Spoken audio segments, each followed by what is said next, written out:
Salut les doves, j'espère que vous allez bien. Aujourd'hui, un nouveau 11 de légende. Un 11 de légende de Liverpool. Pas le mien, mais celui de Julien. Julien, il est chef d'édition sur l'émission L'Expresso qui passe sur beIN Sport. Alors il faut savoir qu'on est en période de confinement, donc on n'a pas pu se voir. Ça sera uniquement de la voix off. On a fait avec les moyens du bord. Alors pour rappel, pour les règles de mon 11 de légende, ce ne sont pas forcément les meilleurs à chaque poste. Et il faut savoir que la plupart du temps, et ça a été le cas pour Julien, il a choisi uniquement des joueurs qu'il a vu jouer. Je vous dis à bientôt les Doffs, portez-vous bien, ciao. Salut les Doffs, c'est Julien, j'ai 33 ans, je suis supporter de Liverpool et je vais vous présenter mon 11 de légende. Voilà, c'est totalement subjectif, il est composé de joueurs que j'ai vu jouer régulièrement quand j'ai commencé à suivre le club à la fin des années 90. Voilà, j'espère que vous êtes prêts, c'est parti.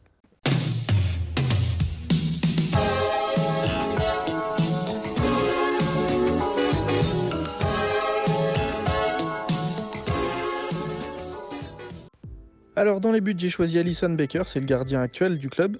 Le Brésilien, franchement, c'est le meilleur gardien du monde à l'heure actuelle. Il était élu meilleur gardien à la dernière cérémonie du Ballon d'Or.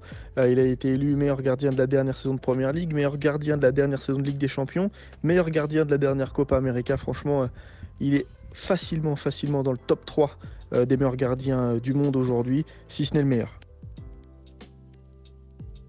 En ce qui concerne les latéraux, j'ai pris les deux qui sont actuellement au club, Robertson et Alexander-Arnold. Franchement, pour moi, il n'y a même pas photo, c'est la meilleure paire de latéraux en Europe à l'heure actuelle. Ils sont forts derrière, puisqu'ils sécurisent quand même vachement la défense. Ils sont tellement rapides que ils peuvent couvrir les espaces. Et puis devant, ils sont d'une efficacité redoutable, parce qu'ils sont dans les meilleurs passeurs de Première Ligue et de Ligue des Champions depuis 2 ans. Franchement, ils sont juste incroyables. Pour la défense centrale, j'ai pris Virgil van Dijk, l'actuel défenseur qui est au club. Voilà, c'est un joueur extraordinaire, il est fort de la tête, il est puissant, il dégage une sérénité qui est extraordinaire, une confiance qui est extraordinaire. Toute la saison passée, tout le monde s'est émerveillé devant ses prestations. Et puis à côté, j'ai mis Jamie Carragher. C'était son pendant un peu à l'époque, à la fin des années 90 et pendant les années 2000, un aboyeur, un vrai combattant, et je pense que cette paire-là pourrait faire des dégâts.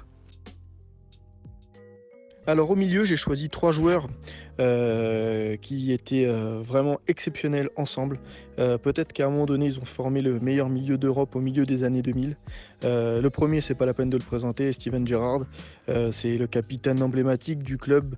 Il a porté cette équipe à lui seul pendant des années. Et avec lui, j'ai mis Javier Mascherano, l'Argentin. C'était un vrai pitbull sur le terrain.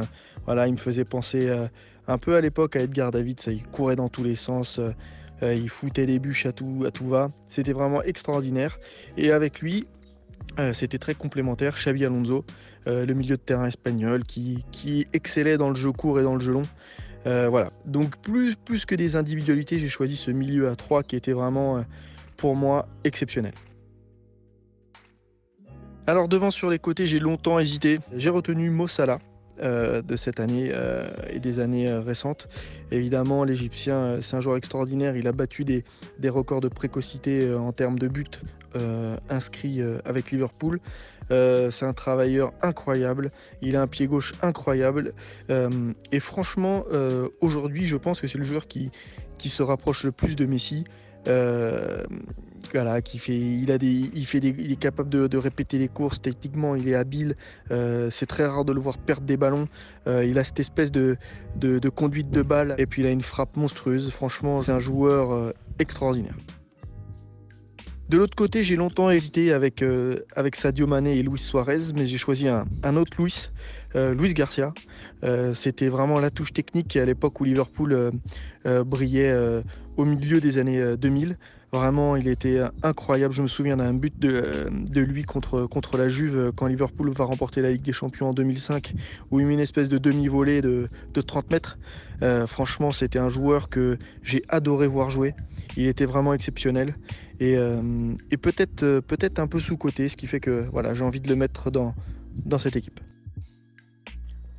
Et puis je garde, on va dire le meilleur pour la fin. Le numéro 9 de Liverpool, Fernando Torres, aka El Niño. qui a fait de Liverpool une des équipes les plus effrayantes d'Europe à un moment donné à la fin des années 2000. C'était incroyable de voir jouer ce joueur. Il était fort techniquement, il était fort physiquement, il était bon dans tous les domaines. C'était presque un nouveau Ronaldo, tant il dégageait de la force et de la puissance et tant il était fort devant le but.